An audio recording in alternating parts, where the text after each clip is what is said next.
논문을 또 잘 쓰게 돼서 최우수 논문상도 받고 또 학술지에도 등재하는 띵크와이즈를 통해서 아까 일상의 어떤 작은 기록들이 쌓이고 축적되어서 큰 변화로 나타나는 것들을 경험할 수가 있었고 주변 분들한테 이게 영향력을 미치게 되더라고요.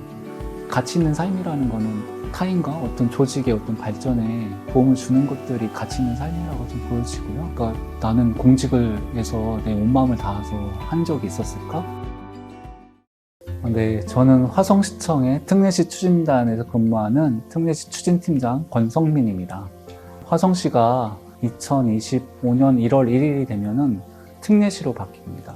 그래서 특례시 준비를 하기 위해서 시민들한테 홍보도 하고 또 특례시가 되면 어떤 권한들을 받을 수 있는지 이런 것들도 연구하고 또 출범식도 준비하는 일들을 하고 있습니다. 여러 가지가 있는데요. 첫 번째로 2018년도에 제가 데이터 행정을 팀장을 했을 때입니다. 그때 데이터로라는 그 데이터 플랫폼을 만들었었어요. 지자체 최초로 화성시가 품질 인증을 받게 됐던 사례가 하나가 있고요. 두 번째로는 이제 개인적으로 2020년도에 어떤 10개월 동안 장기교육 과정을 갔었던 적이 있습니다. 그 당시에 끝날 때 이제 자원급제라는 상을 받게 되었고요. 규제개혁 업무를 담당하면서 첫 번째로 화성시가 전국에서 우수기관으로 선정이 되어서 그때 특별교부세 3억 원을 받은 적이 있고요. 그 이후에 다음 연도에도 똑같은 성과평가에서 우수기관으로 선정이 되어서 특별교부세 2억 원을 받았고요. 행정안전부에서 지자체가 어느 지자체가 규제 혁신을 잘하고 있는지 인증하는 제도에서 우리 화성시가 인증이 돼서 우수기관으로 인증을 받아서 그때도 특별교부세 3천만 원 받았었던 적이 있습니다. 그리고 최근에 가장 가까운 거는 이제 행정안전부에서 거기서 매년 이제 HRD라고 해서 콘테스트를 할 때 개인 강연 분야로 나가서 행정안전부 장관상을 수상한 적이 있습니다. 제가 어떤 하나 프로그램을 만난 적이 있어요. 그러니까 2020년도 아까 좀 전에 말씀드렸듯이 이제 장기 교육 과정이라는 게 있어요. 10개월 교육 과정을 갔을 때 우리가 이제 직무 연구라는 거를 하게 되거든요. 조별로 한 5명씩 모여서 10개월 동안 어떤 하나의 주제를 가지고 연구를 하는 건데 조원들이 다 각자 뭔가 생각들이 달라서 목차를 서로 정해오기로 했었어요.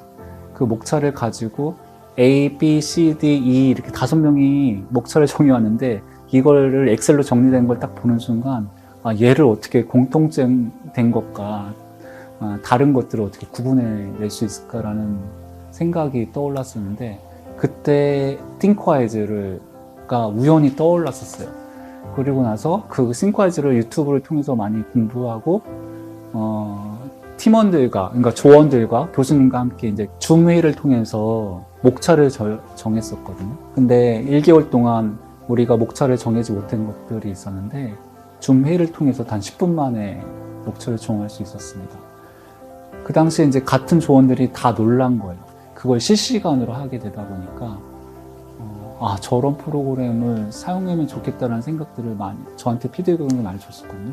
이제 그게 저한테는 되게 매력적이었고 어떻게 하면은 띵크와이즈를 이렇게 수족처럼 잘 다룰 수 있을까 고민을 많이 했었어요. 띵크와이즈는 저한테 어떤 날개를 달아준 거거든요.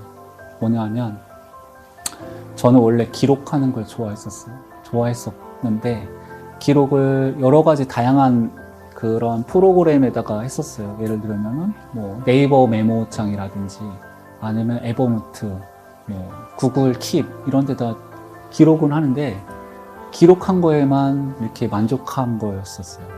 기록했다고 생각했지만 이가 밖으로 나오지 못하는 거예요. 근데 띵크와이즈라는 도구를 활용했을 때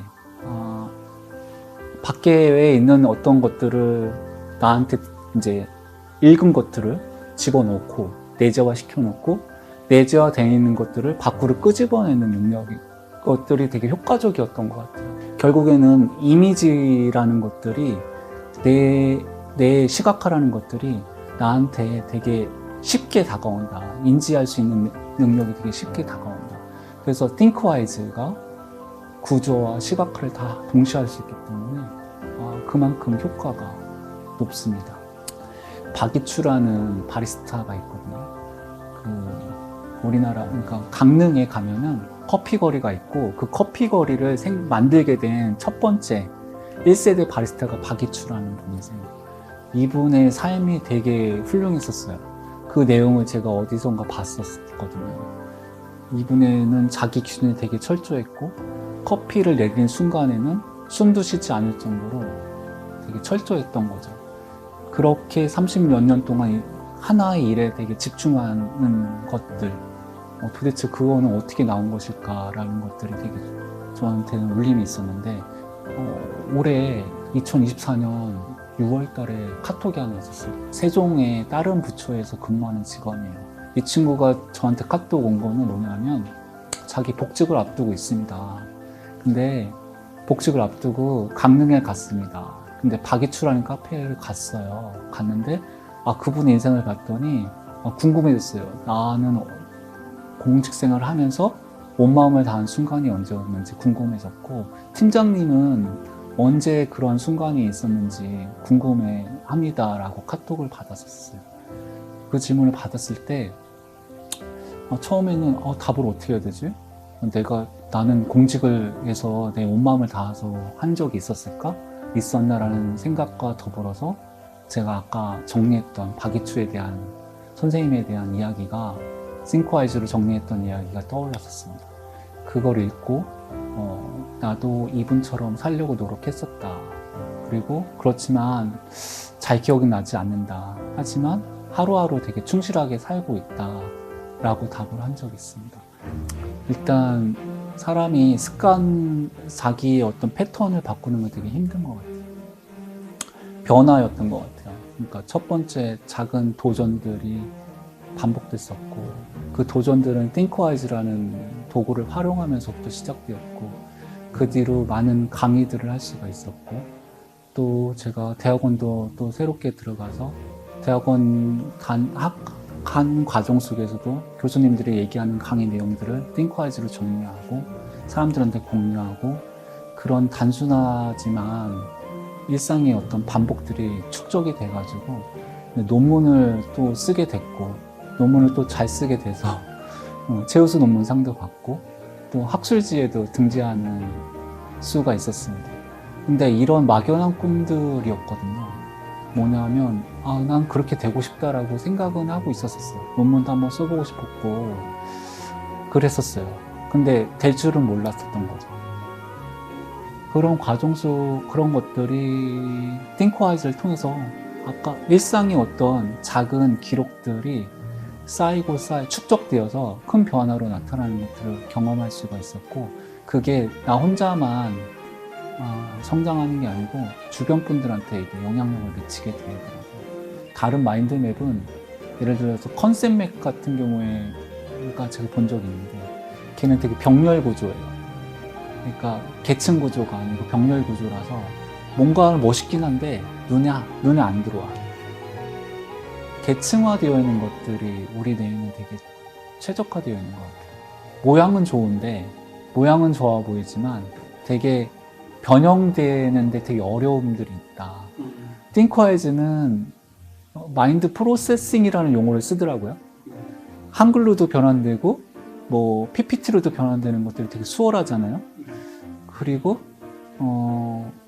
얘를 변형시키는데 되게 어려움이 없어요. 되게 수월해요. 처음에 우리가 프로젝트 할 때는 아이디어가 되게 중요하지만 끝점에, 목표점에 도달할 때는 수렴하는 사고가 되게 중요하잖아요. 그때 이제 필요한 게 논리적인 뇌인데, 그 논리적인 사고를 하는데 되게 최적화되어 있다. 그게 다른 마인드맵과의 차이점이다. 기획할 때 사용하고요. 그 다음에 그 자료 관리, 자료 정리할 때 사용하고요. 팀원들끼리 협업할 때 사용하고요. 그 다음에 어떤 회의 진행할 때, 시나리오라든지 이런 거 작성할 때 크게 4가지로 볼 수가 있습니다. 업무할 때는. 근데 뭐 일상에서는 또 다를 수가 있는 거죠. 책을 정리하거나 논문을 읽고 논문 내용들을 정리하거나 강의 노트를 정리하거나 그런 거 할 때 되게 효율적이에요. 저는 일단은 사실은 되게 저는 지향하는 삶이 뭔가 통찰력 있는 삶을 살고 싶은 게 저의 삶의 지향점이거든요. 그런 지적인 삶을 추구하는 것들에 대한 어떤 욕망이 있습니다. 저의 어떤 역량을 높이고 제 어떤 높아진 역량을 사람들한테 좀 나눠주면서 대한민국의 공무원이 똑똑해야 대한민국이 발전합니다. 그래서 똑똑한 공무원들이 많아질수록 우리 대한민국은 더 발전하고 시민들은 또 더 편의를, 삶의 질이 높아지는 거죠. 나 자신만을 위해서 사는 것도 되게 중요할 수도 있죠. 그러니까 그 본질에는 나를 위한 거일 수 있습니다. 근데 다른 사람과 비교하지 않고 어떻게 하면 하루를 조금 더 충실하게 살아남으로써 나에 대한 어떤 변화를 가져갈 수 있을지에 대한 고민이 본질인 거거든요. 그렇게 됐을 때 결국에는 가치 있는 삶이라는 거는 타인과 어떤 조직의 어떤 발전에 도움을 주는 것들이 가치 있는 삶이라고 좀 보여지고요. 혼자만 하는 것들은 별로 의미가 없는 것 같아요. 제가 일하는 어떤 조직 안에서도 조금이나마 이렇게 변화를 만들 수 있는 계기를 가져오는 게 가장 가치 있는 삶이 아닌가.